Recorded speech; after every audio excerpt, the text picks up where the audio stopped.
Halo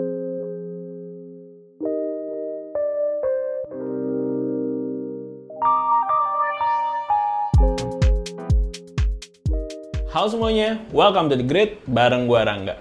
Belakangan ini gue perhatiin di marketplace cukup banyak beredar smartphone dengan tipe-tipe tertentu yang agak unik. Unik di sini maksud gue adalah smartphone ini gue belum pernah lihat resminya beredar di Indonesia. Kayak Pixel series, kemudian Sony XZ series, lalu ada Sharp dan lain-lain lah.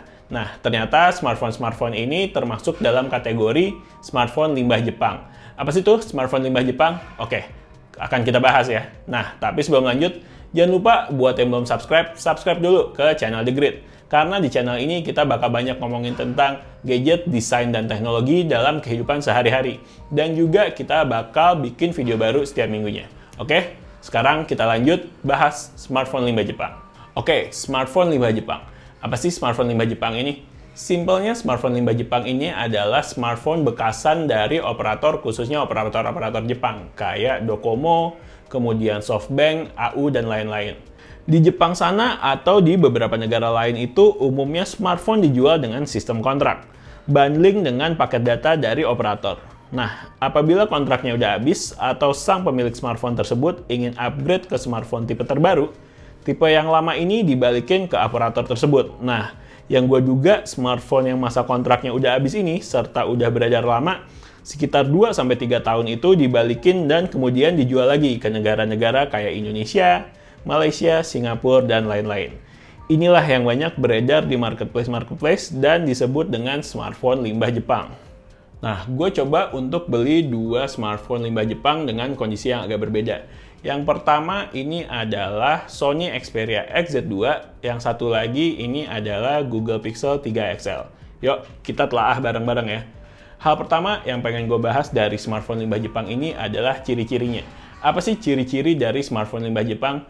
Yang gue amati sebenarnya ciri-ciri dari smartphone limbah Jepang itu cukup kelihatan dari sisi hardware maupun softwarenya. Yang pertama, ciri-ciri yang paling kelihatan adalah brandingnya.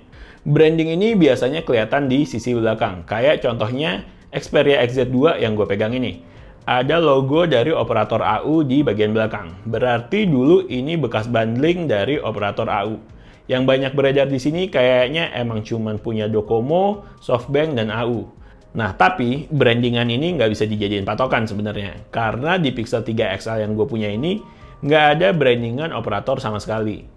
Yang gue udah cek-cek, mostly di seri Pixel kayak Pixel 3, Pixel 3a, dan Pixel 3 XL ini nggak pakai branding logo operator. Gue rasa ini ada request khusus dari Google.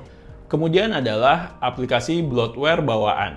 Nah, biasanya di smartphone limbah Jepang ini ada aplikasi bloatware atau aplikasi bawaan yang berbahasa Jepang.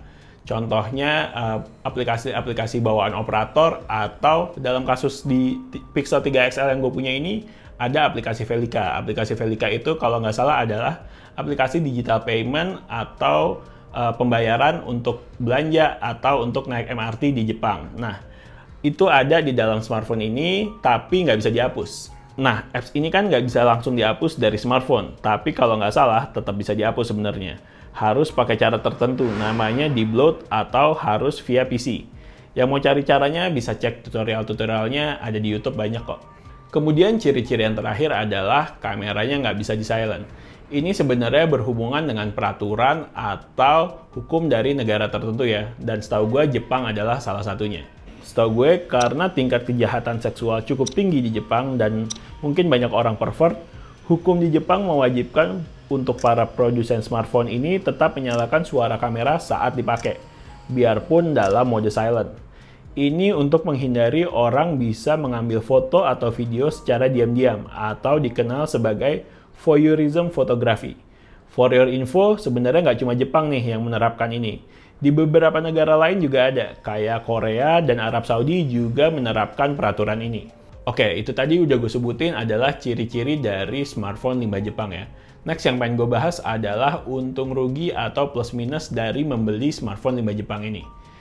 Kita bahas dari untungnya dulu atau plusnya dulu ya. Yang pertama adalah harga dari smartphone limbah Jepang ini cukup murah.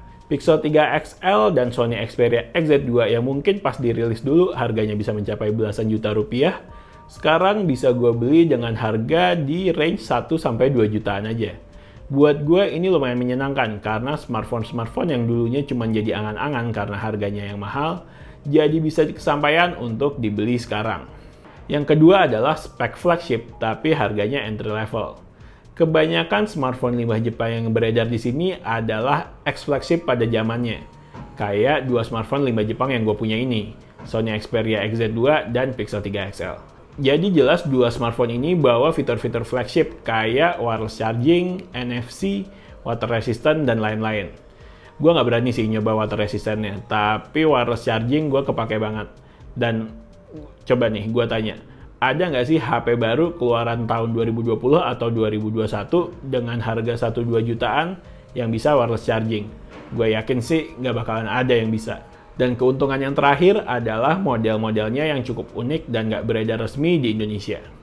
Kayak yang udah kita tahu, Pixelnya Google emang nggak masuk resmi di Indonesia. Begitupun Sony yang biarpun dulu sempat ada resmi, tapi akhirnya cabut dari Indonesia. Nah, yang banyak beredar sekarang dari smartphone limbah Jepang ini adalah smartphone tersebut. Smartphone yang nggak masuk resmi ke Indonesia.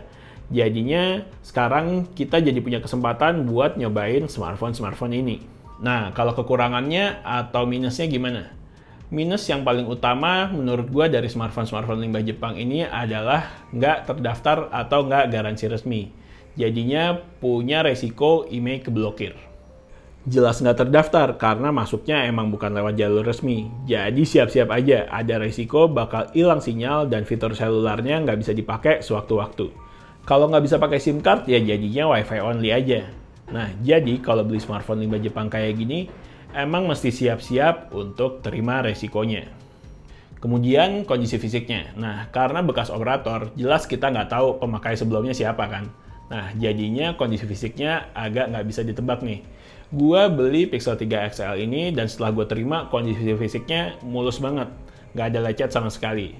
Nah, tapi beda sama Xperia XZ2 yang gue beli ini juga. Ini kondisi fisiknya lumayan ancur-ancuran, baret di mana-mana, penyok di mana-mana. Tapi untuk fungsi smartphone-nya sendiri sih sebenarnya masih normal. Nah, jadi harus selektif untuk milihnya. Untungnya seller di marketplace tersebut biasanya udah bikin kategori-kategori atau grade berdasarkan tingkat kemulusan. Ada grade A, grade B, dan grade C. Mulai dari A yang paling bagus dan C biasanya yang paling nggak mulus. Tapi emang harganya beda nih biasanya. Istilahnya ada harga ada barang. Jadi makin mahal itu dapatnya yang makin mulus. Oke, itu dia tadi gue udah bahas segala seluk-beluk dari smartphone limbah Jepang. Pertanyaannya adalah beli atau nggak beli? Menurut gue jawabannya pilihannya ada di kalian. Tapi emang harus siap-siap dengan segala risikonya. Oke, sekian video dari The Grid. Jangan lupa buat yang belum subscribe di channel The Grid. Follow Instagram kita di thegridco.id dan juga like videonya kalau emang suka dan dislike kalau nggak suka. Oke, The Grid sign out. Bye.